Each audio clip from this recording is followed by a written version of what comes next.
Assalomu alaykum qadrli do'stlar, videomizning mazkur sonida Anthony Head britaniyalik mashhur aktyor haqida aytib o'tamiz. U 1954-yil 20-fevralda Londonning Camden hududida tug'ilgan. San'atkorlar oilasidan bo'lib, otasi hujjatli filmlar yaratuvchisi, onasi esa aktrisa bo'lgan.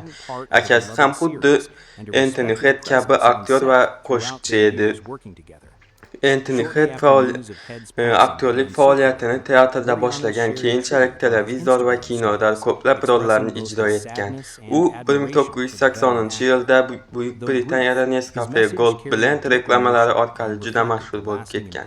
Bizning ko'pchiligimiz uni ayniqsa BBCning Merlin seriali Uther Pendragon roli orqali taniymiz. U serialda qirol Uther Pendragon obrazini ijro etgan. Uther Camelot qiroli va Arthur Pendragonning otasi Anthony Head bu obrazda qat'iyatli qattiqqo'l bo'lsa-da, lekin oilasiga befarq bo'lmagan. O Merlin 2008-yilda suratga olinib, 2012-yilda yakunlangan.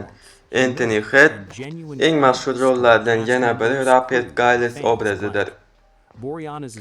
Afsuski, Anthony Head 2026-yilning 5-iyunida 72 yoshda vafot etdi. Uning vafoti etgani haqida qizlari Emily Head va Daisy Head tomonidan tasdiqlangan. Rasmiy xabarlarga ko'ra, u pnevmoniya kasalligi asoratlari tufayli oilasining yonida tinchgina vafot etgan. Uning qizlari otalarining merosi sifatida uning o'ynagan, ko'p ijro etgan seriallari va filmlari tomoshabinlar qalbida yashashini aytib o'tgan.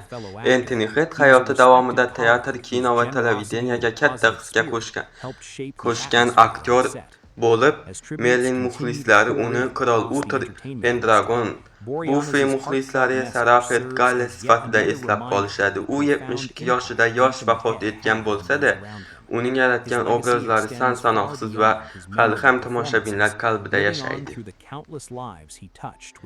Siz Uther Pendragon, ya'ni Anthony Head vafot etgani haqida bilarmidingiz? Javoblarni izohlarda yozib qoldiring. Videomiz yoqqan bo'lsa, obuna bo'lib keting.